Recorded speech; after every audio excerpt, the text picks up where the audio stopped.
Alright guys, Grog here, new mic. Intro. So this is just a follow-up on the State of Destiny 2 Endgame PvE that I did earlier.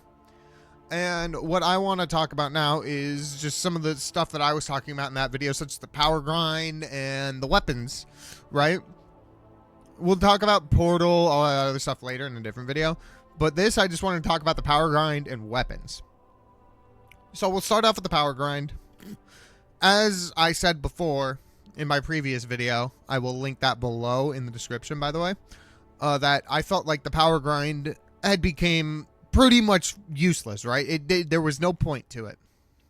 And looking at that, Bungie has been doing a lot of things to change it. Like, they're bringing the power down to a floor, which I think is a fantastic change.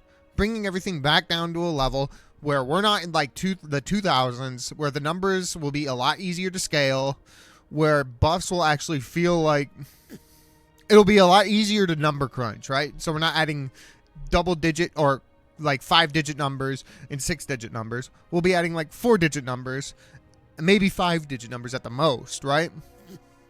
Like, but everything will probably most likely just sit in that double to triple digit range. We're not in that 10,000 damage per hand cannon shot range anymore, which I think is great. It makes things a lot more simpler and easy to understand in like across the board as a player. And that allows for just like bringing everything back down, allows the grind to be better. So one of the thoughts I had initially, I didn't know how to fix the power grind. I didn't. And this is, I think, a good step.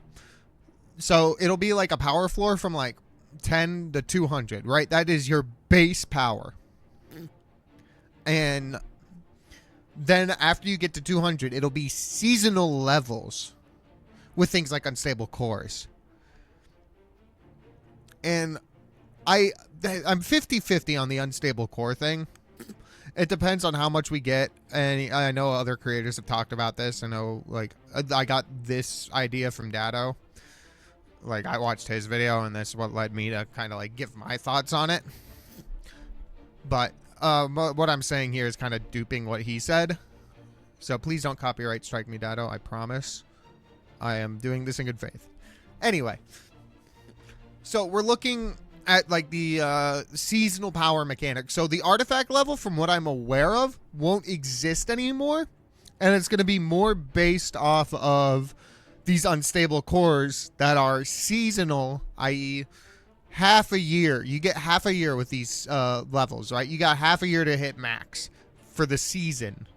I'm not sure what the seasonal level cap will be, but it seems that we don't have a limitless floor anymore, which I think is a nifty change.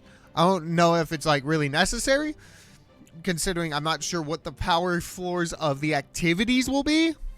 And I don't know how like things like Fire Team Power and all of these other additions that they had added to the game recently will be used, right? There are plenty of other things with the power grind that have felt kind of monotonous, vague, and unintuitive lately. And I think that the reset of the power, it's not sunsetting anything, it's just a power reset. Like, we're just getting a new floor and a new ceiling. It's just a lower number, but I do feel like that is a decent change. And again, we don't have enough info to know what exactly will be coming with it. There are plenty of things that will be being changed. In just the long term, I imagine this is probably just their first step to the power grind. So when we get more information on that, we'll discuss it more. But what I do like the idea that they're going for right now. I do think it's a good idea. We'll find out more about that soon, though. So part 2 of this video, weapons. I like the system Bungie is coming up with this tier system. I like it. Personally, I like this. This is nice. I like this. Look at this.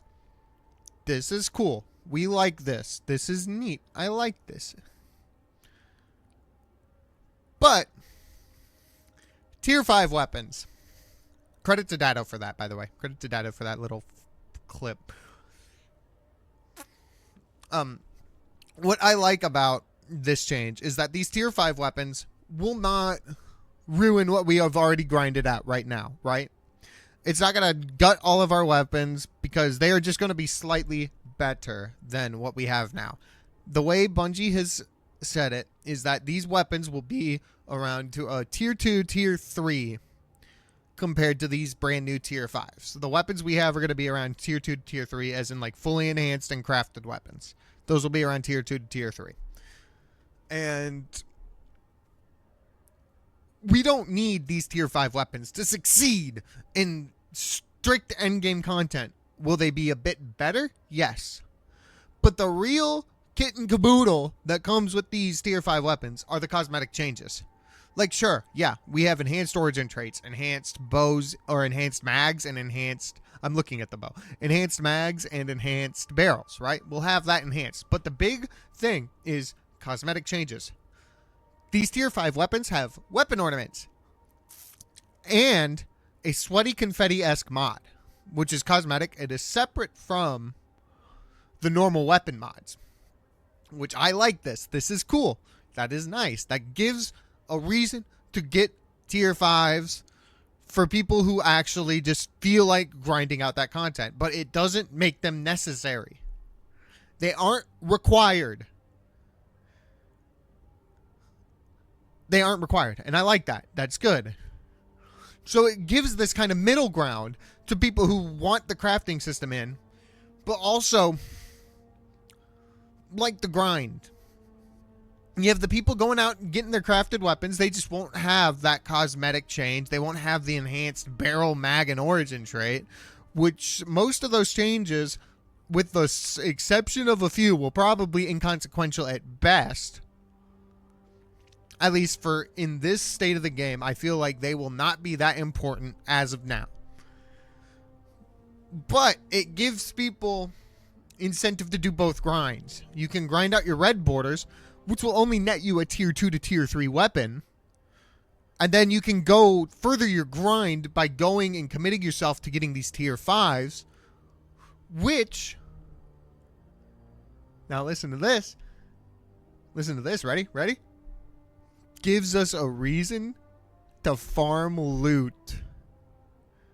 Like, they've been experimenting with this system with like the holofoils and all that stuff, which is in a different realm in some degrees, right? The holofoil system and this weapon ornament system that they're coming up with, I think is kind of on the same level, where doing the hardest version of the content allows us to get these cosmetic rewards and slightly game altering benefits. And I like that. That is a good change. We like this. It makes it feel like if you have your red border, you're not at the end of the grind. If you have your crafted weapon, you're not at the end of the grind yet. I like that. It kind of brings it together. So if Bungie wants to make all of the Kepler weapons craftable again, they can do that. But then they can still have these tier 5 versions of the weapon that have these changes that you can't get on the crafted version. I'm not sure if that's actually how it's going to work. This is me theory crafting here. And I like that idea where you can get a crafted weapon and still be able to grind that weapon out for a slightly better version than that. So if you don't feel like you want that weapon, for example, the new high impact longbow, because I'm looking at it. Thanks, Dado. If you don't want to get it at tier 5, you can still craft it. And if you want to craft it, but you still want to get it to tier 5, you can craft it. And then you can just farm it out and get your tier 5 version. I like this idea. This is a good idea. This makes the game feel like there are 2 ways to play now. Anyway, that's enough of me ranting about this. Thank you guys for watching. Thank you guys for sitting around, sticking out. Sorry if this follow-up took so long, but then again, it really didn't take so long because this content only came out yesterday. I just haven't made a video. But we're coming back with more videos soon because Mike, brand new Mike, follow me at twitch.tv/GrogGrim. We're going to be live a lot. moving forward. So watch me play video games or don't. Up to you. I don't care. Bye, guys.